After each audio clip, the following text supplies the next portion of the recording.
सुधांशु त्रिवेदी ने इस पर अभी कुछ कहा है, आपको सुना दूं। दिल्ली के सो कॉल्ड एक्चुअल मुख्यमंत्री, जो वास्तविक अर्थों में फैटल मुख्यमंत्री साबित हुए हैं, जो नित्य प्रति कार्य करने की बजाय उठकर एक सवाल पूछने लगते हैं, जबकि वो भारत के इतिहास की सबसे शक्तिशाली, संख्या की दृष्टि से सबसे शक्तिशाली सरकार उनके पास है, उसके बाद भी वो सवाल पूछते हैं। मगर आज कुछ बहुत गंभीर प्रश्न इस विषय के ऊपर उठकर खड़े हुए हैं कि जो सीएजी रिपोर्ट्स थी, आपको पता है कि सरकार के आर्थिक आय व्यय का मूल्यांकन CAG, comptroller and auditor general के द्वारा किया जाता है, राज्यों में भी और केंद्र में भी। मगर यह एक बड़ी विचित्र बात है कि स्वघोषित कट्टर ईमानदार एक संवैधानिक व्यवस्था के द्वारा अपने सरकार के कार्यों की आर्थिक समीक्षा को न सिर्फ होने देते नहीं देते, नकारते हैं और सदन के पटल पर रखना नहीं चाहते हैं। और इसलिए दिल्ली हाईकोर्ट ने भी, जो प्राप्त सूचना है मीडिया में, उसके अनुसार दिल्ली हाईकोर्ट ने एक ऑब्जर्वेशन यूज किया है कि Delhi government is dragging its feet, यानी अपने कदम खींच रही है इन प्लेसिंग द सीएजी रिपोर्ट, अर्थात दिल्ली की सरकार सीएजी की रिपोर्ट सदन के पटल पर रखने से कदम पीछे खींच रही है। यह दुर्भाग्यपूर्ण है।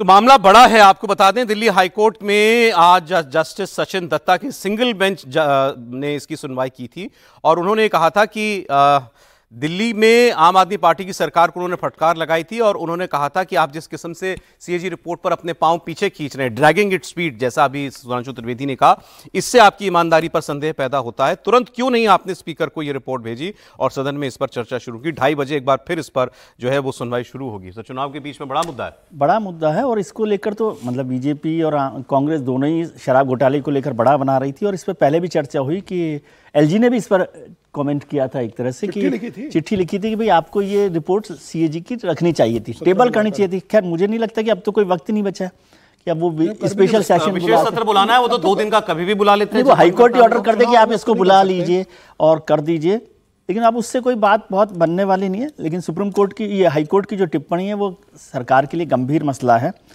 बीजेपी इसको किस तरह से लेती है, कांग्रेस किस तरह से लेती है, क्योंकि कांग्रेस का असली मुद्दा था शराब घोटाले का, अब उस पर क्या बात होती है। और सीएजी की रिपोर्ट का पिछले 1990 से अभी तक का तो अनुभव ये रहा है कि बहुत बार सरकार बदलने में काम आई है। सीएजी की रिपोर्ट्स का हाईकोर्ट में मामला बीजेपी ही ले गई थी, उसके 7 विधायक ले गए थे। 7 विधायक लेकर गए थे, वो तो रिपोर्ट के लिए, सीएजी रिपोर्ट को, मसले को। हालांकि वो रिपोर्ट पहले ही बीजेपी की तरफ से लीक हो गई थी, बीजेपी के पास थी।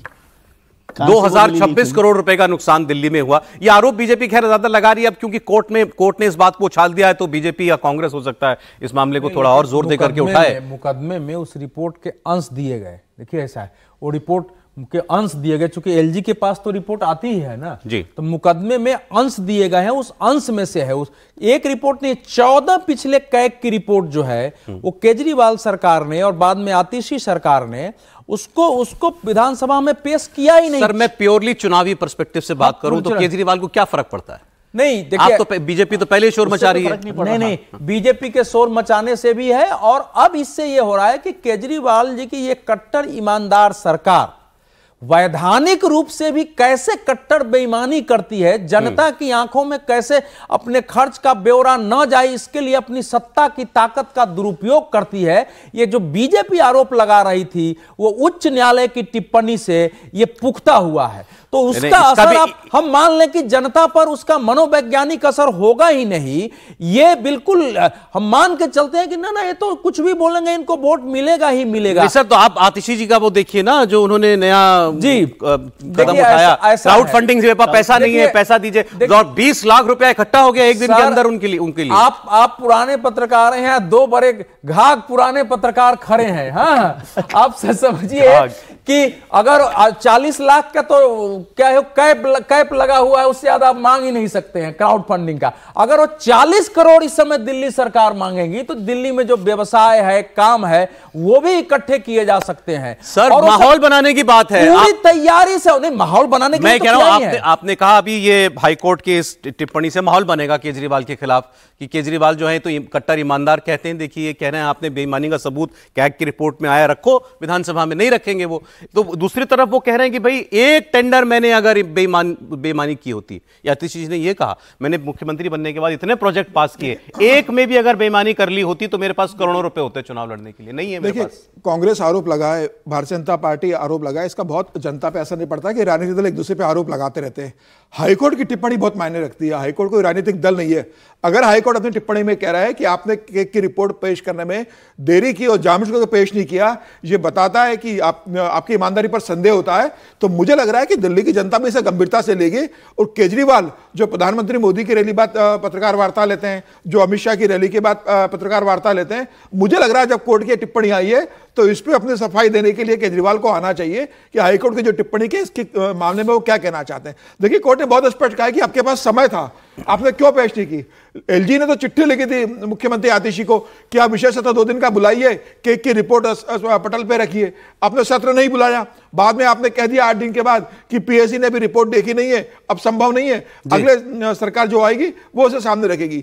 तो ये सीधा सीधा बताता है कि आप किस तरीके से बच रहे हो। ऐसा नहीं कि पहली बार किया है।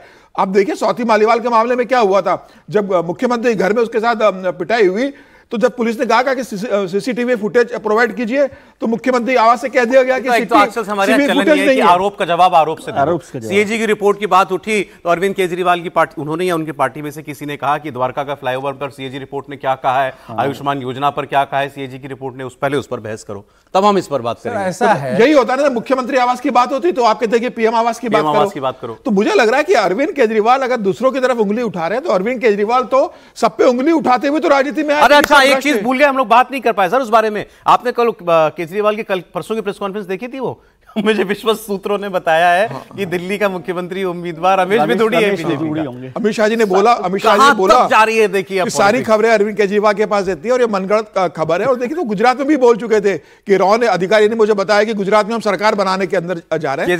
केजरीवाल भारतीय जनता पार्टी बच रही है किसी चेहरे को देने से, और केजरीवाल पकड़ कर एक उम्मीदवार लेकर आ रहे हैं कि मेरे सामने विधूड़ी होगा। एक कमेंट मारो सर, बोलिए। आप बोल रहे नहीं, एक एक करके ही बोल पाएंगे सर, बोलिए। मैं कह रहा हूँ विधूड़ी जी को तो इसलिए उन्होंने कर दिया कि विधूड़ी जी का अभी जो गर्मा गर्मी हुई है, जो उनके बयान हुए, तो उनको लगा कि ये ठीक है कि उसको किस तरह से टारगेट किया जाए कि आतिशी के खिलाफ कैसा सीएम कैंडिडेट हो सकता है।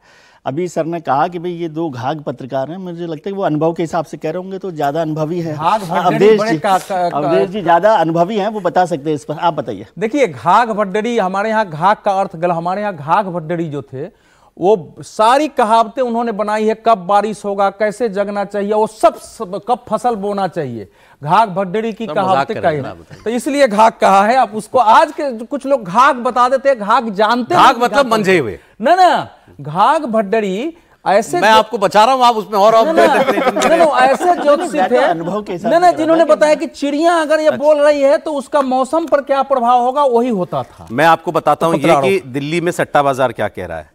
दिल्ली में हम आपको हर चुनाव में, ये भी एक मतलब इससे एक ट्रेंड पता चलता है, ना भी पता चले तो बात करने के लिए एक चीज होती है। दिल्ली में सर जो सट्टा, हमारे सीयू ने बताया है, सट्टा बाजार के ट्रेंड नाम है क्या? ओपिनियन पोल का नया नाम रखा आपने? अंतर नहीं रह गया। अच्छा, आम आदमी पार्टी 37 से 39 और बीजेपी 31 से 33।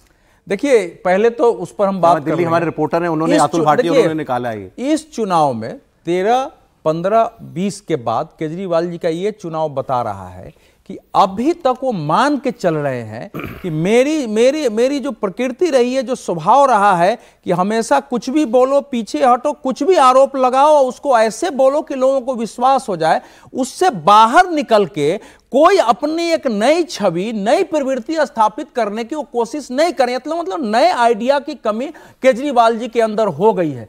उसी एक स्थापित, उसी एक अभी तक चिन्हित और उसी एक अभी तक वो जीतते रहे हैं, उसी को आगे बढ़ा रहे हैं। तो हर बार जो है वो जो अज्ञा की पंक्ति है, कहीं ऐसा ना हो हम लोग मान के चल रहे हैं कि ये उपमान अब मैले हो गए हैं, देवता इन उपमानों से कर गए हैं कूच। कभी वासन अधिक घिसने से मुलम्मा छूट जाता है, तो इस वासन को अधिक घिसने से मुलम्मा ना छूट जाए, क्योंकि हाई कोर्ट की टिप्पणी आ रही है, एलजी बातें कर रहे हैं, अखबारों की खबरें बता रही हैं, और फिर उनके सामने ये लेकिन नंबर कुछ आपके लिए है आज की परिस्थिति को बतलाता क्या?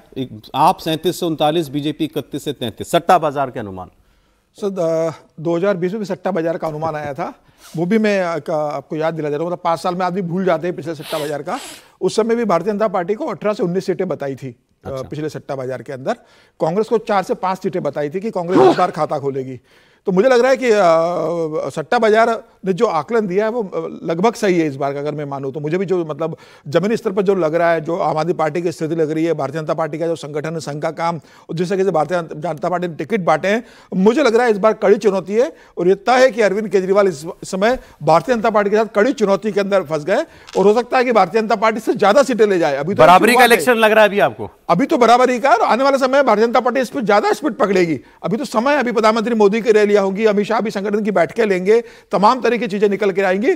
मुझे लग रहा है कि जब 5 तारीख को मतदान का दिन आएगा, उस दिन भारतीय जनता पार्टी लीड ले लेगी, और आखिरी में जब 8 तारीख को चुनाव परिणाम आएगा तो भारतीय जनता पार्टी सरकार बनाने की स्थिति में आ जाएगी। लेकिन दिल्ली के मतलब अजब गजब चीजें होती हैं चुनावों में। अब एक देखिए, एक नया मुद्दा निकाल करके लाया अरविंद केजरीवाल जी। पटपरगंज की सीट से, मैं वहां का वोटर हूं बाय द वे, वहां से अवध ओझा हमारे उम्मीदवार हैं आम आदमी पार्टी के। अब उन्होंने कहा कि अवध ओझा पहले मनीष सिसोदिया चुनाव लड़ते थे, वो यहां से चले गए, पिछले बहुत कम मार्जिन से जीते थे, अब वो जंगपुरा चले गए। इंटरेस्टिंगली उन्होंने अभी हमारे कॉन्क्लेव में ये बोला इस सवाल के जवाब में कि आपने सीट क्यों बदली, कि उन्होंने कहा अवध ओझा आए इसी शर्त पे थे पार्टी में कि मुझे मनीष की सीट चाहिए।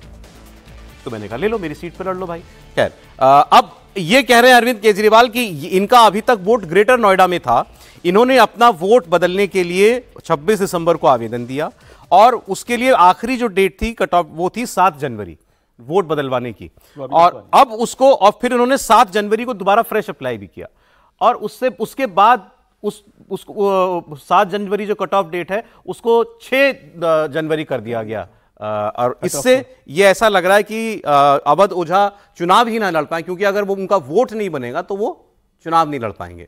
अगर अपनी कॉन्स्टिट्यूंसी में उनका वोट नहीं बनेगा तो वो, ऐसा अरविंद केजरीवाल आरोप लगा रहे हैं कि मैं चुनाव आयोग से मिलने का समय मांग रहा हूं, देखते हैं मुझे समय मिलता है कि नहीं मिलता, लेकिन कहीं ऐसा ना हो कि मेरा कैंडिडेट डिस्क्वालीफाई करा दिया जाए। तमाम तरह की कोशिशें चुनावों में होती है, और एक तो ये है ना कि हम बहुत ही उनको वर्बेटम तरीके से लेते हैं, फेस वैल्यू पर लेते हैं। किसी भी, वो अरविंद जी हो, परवेश जी हो, कोई भी हो, बहुत सारा पूरा इलेक्शन जो है ना पर्सपेक्टिव पर ही चलता रहता है। माहौल कैसे, अभी जितनी चर्चा हो रही है हम सब लोग माहौल पर चर्चा कर रहे हैं, सब लोग अपनी तमाम कोशिशें करते रहते हैं। जैसे सीएजी वाला भी है, उसका कितना माहौल बनेगा नहीं बनेगा। क्राउड फंडिंग भी कोई मसला पैसा जुटाने का नहीं है ना, लोग जुटाने का है, माहौल बनाने का है कि भाई लोग उनके साथ खड़े हुए हैं। अब ओझा साहब का किस तरह से होता है, क्या नहीं होता। और ये आपने अच्छी बात बताई कि मनीष जी ने आपको बताया था कि वो इस शर्त पर वो आए थे, तो ये हिम्मत की भी दाद देनी चाहिए अवध ओझा जी की, तो लेकिन अभी पर वो लड़ने के लिए आए। लेकिन मैं इस पे आपका जो ये है सट्टा बाजार, उस पर मैं इतना सा कहना चाहता हूं कि आम आदमी पार्टी के लिए थोड़ा मुश्किल चुनाव है ये, लेकिन यदि जितना करीब आपने बताया है तो फिर वो वन साइडेड होगा, फिर भारतीय जनता पार्टी निकाल, उसको इतना करीब के तरीके से मैं नहीं देखता। बड़ी एक बार फिर मुझे नंबर बताना चाहिए फिर तो। आपका सट्टा बाजार अभी जो है वो ये कह रहा है कि 31, 33, 37 से 39 आम आदमी पार्टी, बीजेपी 31 से 33। इन्होंने कहा अगर ये बात आज की तारीख में है तो बीजेपी वन साइडेड जीतेगी, मतलब वो इससे आगे जाएगी। अभी बीजेपी के सारे कैंडिडेट्स घोषित नहीं हुए अभी तक के माहौल में, अगर वाकई 50-50 का चुनाव है तो इसका मतलब बीजेपी आगे बढ़ गई है। फिर वही परिणाम ना आ जाए जो पिछले 2020 में आम आदमी पार्टी के पक्ष में। इसमें एक और महत्वपूर्ण बात ध्यान देने की है कि लोकसभा चुनाव परिणाम की निराशा के बीच 15 दिनों के अंदर बीजेपी ने अभियान शुरू कर दिया। 21 जून से अगर झुग्गी झोपड़ी अभियान चल रहा है उसका, लोकसभा चुनाव परिणाम के बाद, तो इसका मतलब बाहर हम लोग भले चर्चा कर रहे थे लेकिन भारतीय जनता पार्टी दिल्ली तैयारी कर रही थी। सर ये जो फॉर्म वाला मामला है ना, इसमें 10 दिन पहले भी नहीं, इसमें क्या है 6, 7, 8 नंबर फॉर्म जो है वो नॉमिनेशन के 10 दिन पहले भी कोई भर सकता है और चुनाव आयोग सीईसी चाहे तो उसको वोटिंग राइट दे करके उसको वोटर बना सकता है। तो अभी तक उसने फैसला न देने का मतलब ये नहीं कि फैसला नहीं हुआ है, उसके नियम होते हैं और उस नियम के अनुरूप फॉर्म 7-8 भी आप भरते हैं। केजरीवाल जी ने तो उसमें कॉन्स्पिरेसी जोड़ी तो ना कि हर कॉन्स्पिरेसी है मेरे आदमी को बने बनाए लीक जो उन्होंने बनाया हुआ है उसी पर पूरी तरह चलने की कोशिश कर रहे हैं।